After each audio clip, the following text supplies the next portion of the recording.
What's up guys, it's Cal, and in this video I'll be doing an overview of the King's Rest dungeon. Now this is a mythic only dungeon, so you can't just queue up for it in the random dungeon finder, but you can of course find a group for it in the group finder. And both Horde and Alliance can access this dungeon. For Horde, you need to complete the Zandalar Forever quest chain, and then for Alliance you need to complete the Blood in the Water portion of your war campaign, which requires 7,500 honor status with the 7th Legion to unlock this dungeon. Now if you're curious as to where this dungeon is, right here we're at Atal-Dazar, so there is a Horde flight path represented here. There's also an Alliance flight path you can open up, but you're going to take a right before you go into that portal, and you're just going to go up this windy road, and you can follow the video. This is at the end of the uninstance portion of Atal-Dazar. So there's like a couple of world quests I think that sometimes spawn around here, but this is Atal-Dazar. If you've ever been in that dungeon, this is it. But we're going to the end of the uninstance portion, so just up these stairs, and there it is. So King's Rest is technically at the end of Atal-Dazar. Now just like the rest of my dungeon overview videos I've done, I'm going to speed up the footage so this isn't like a 30-minute long video.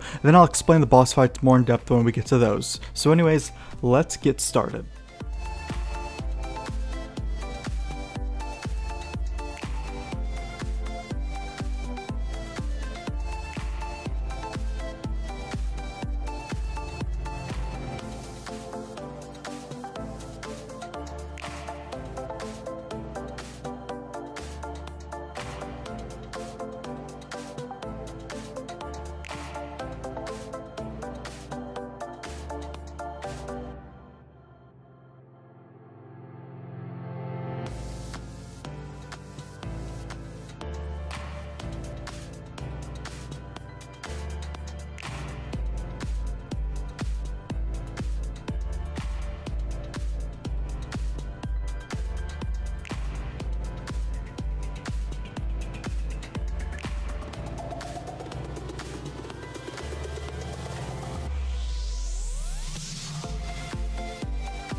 Now the first boss is the Golden Serpent. It's going to do an ability called Serpentine Gust. This is mainly for melee to worry about, so get away when he does this. And then throughout the fight, the Serpent will spit gold on a random non-tank player. Your group wants to designate a spot to drop this gold, because when the debuff drops, a gold puddle that you don't want to stand in will spawn. Then the boss will cast Lucre's Call, which will manifest those puddles into gold blobs for you to kill. Then move towards the boss, don't let them reach the boss or bad things will happen, so kill them before they do so. And those puddles will stay through the fight, so as the fight progresses, you'll have more gold blobs to worry about. And that's the whole fight.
Now the next boss is Makimba the Embalmer. This guy's a big, don't stand in the fire ability called Burn Corruption, so don't stand in this. Then he has another ability that will cast on a random player called Drain Fluids. It's non-interruptible and does a lot of damage to whoever it's targeted on, so the healer should spot heal this person. Now it lasts 8 seconds, and if the boss gets all 8 seconds off on the targets, then they get Desiccation, which reduces your damage and speed by 50% and is removed once healed above 90% health.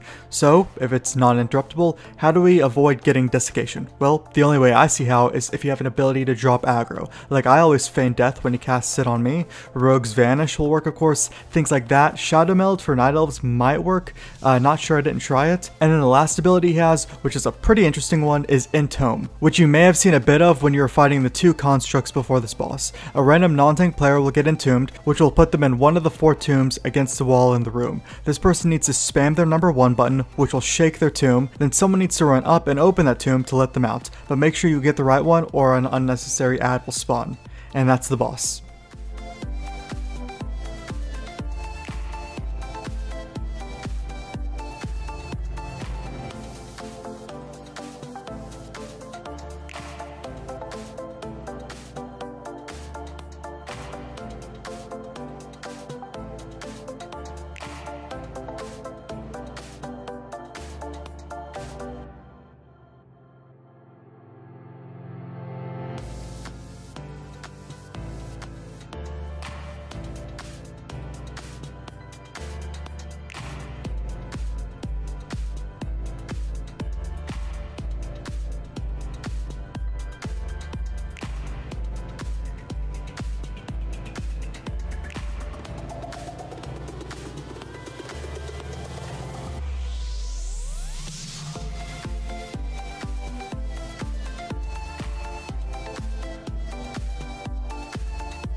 Then the third boss is the Council of the Tribes, so you'll be fighting 3 bosses one at a time, and it'll be random which one you fight first. So when you're fighting Akali the Conqueror, he has an ability called Barrel Through. It'll mark a random person and everyone should stand in between that person and the boss. So if you're melee, you want to stand back a bit from the boss. Then he'll charge the target and he'll do less damage the more people it gets hit by. Now once the first troll dies, a ghost version of this troll will occasionally enter the fight when you're fighting one of the other troll bosses. So for Akali, he'll pop into the fight and still use his Barrel Through ability, so make sure to watch out for that. Zanzil the Wise has 2 abilities that you need to worry about. The first being Poison Nova. This is a long cast ability that must be interrupted or it'll hurt everyone in the party. Then he'll do an ability called Call of the Elements, which will spawn 4 totems that do different things and need to be killed ASAP. The first one to kill is the Explosive Totem. If it gets its Explode cast off, it'll do a ton of damage to the party.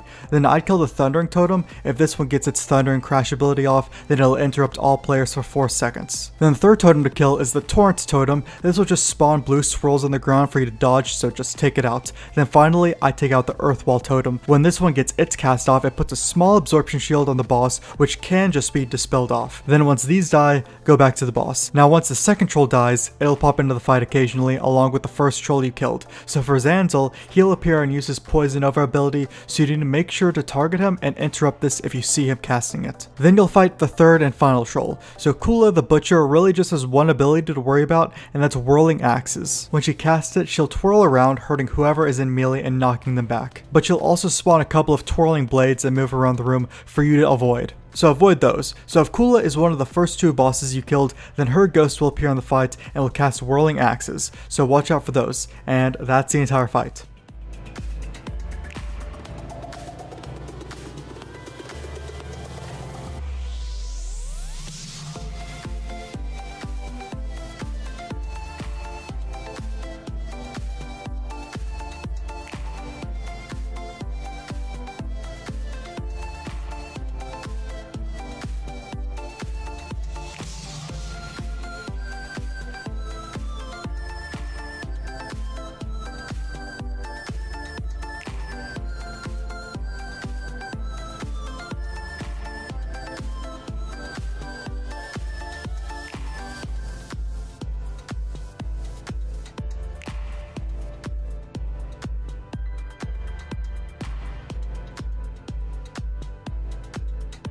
Now the final boss is King Dazar, who was the first king of Zandalar. He casts an ability called Gale Slash. This spawns a moving tornado. Don't get hit by this. Then he'll mark a random player with Quaking Leap. Get away from the group with this, because the boss will leap on you, and the further you are away from the group, the less damage it does to the party. When Dazar reaches 80% health, he'll call his pet raptor, Ribbon. Everyone should switch to kill this raptor, because he'll cast Hunting Leap, where he'll leap to a random player and cause a series of flurry attacks, which don't feel too good. Then at around 60% health, his mount, which is a raptor, will spawn named Tazala. And you want to kill this. It has an ability called Deathly Roar, which will fear everyone in the group.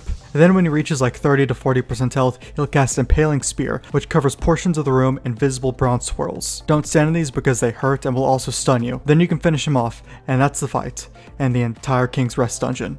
So there you have it, all of King's Rest. I thought this was an interesting dungeon with some interesting mechanics to it, but I'm curious as to what you guys thought of it. You can leave it in the comments below, but if you guys enjoyed this video, you can leave a like on it, you can sub to the channel for more videos like this, and I'll see you guys in the next video.